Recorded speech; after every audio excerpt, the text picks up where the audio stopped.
এই যে আজকের আমি বানাবো চালতার আঁচা।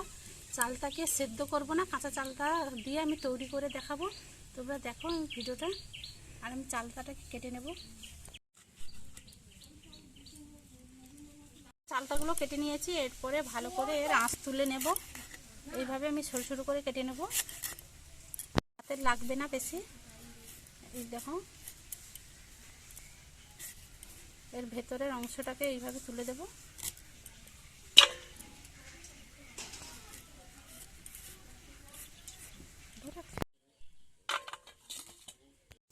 আমি চালতাগুলো একা কাটতে পারলাম না, দিদিকে ডাকলাম, দিদিও এসে একটু আমার হাতে হাতে লেগে দিল। দেখো আমি চালতাগুলো কেটে নিয়েছি, এর জন্য মশলা করে নেব।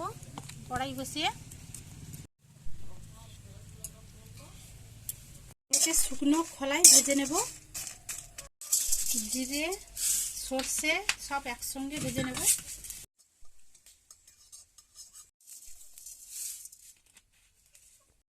দেখো আমি ভেজে নিয়েছি, এরপরে তুলে নেব।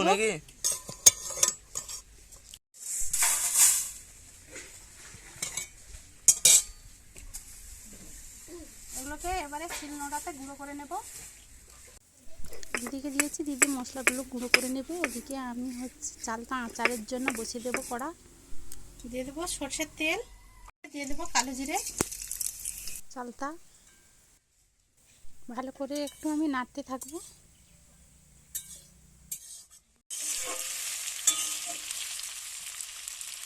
লবণ,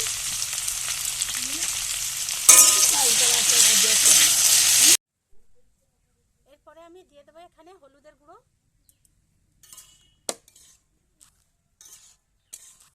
দিয়ে আমি একটু ঢাকনা দিয়ে দেবো সেদ্ধর জন্য।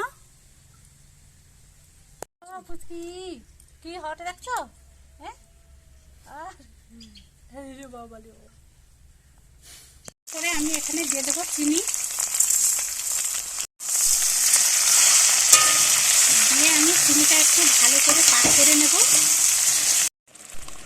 দেখো চিনি দেওয়ার পরে কতটা জল বেড়ে গেছে, চিনিটা গুলোচ্ছে। এরপরে আমি ভালো করে হালকা আঁচে বসিয়ে রাখবো, চিনিটা যাতে একটু ভালো করে শুকনো হয়ে যায়। দেখো এইভাবে আমি রাখবো, আর রস মারবো না, এইভাবে দিয়ে দেবো। এরপরে গুঁড়ো মশলা দিয়ে আমি সব একসঙ্গে মিশিয়ে নেব।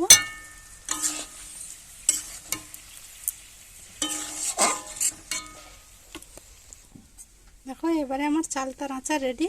এরপরে নামিয়ে রাখবো, কিছুক্ষণ ঠান্ডা করে নেব। তারপরে আমি কাঁচের জারে পুরে রেখে দেব।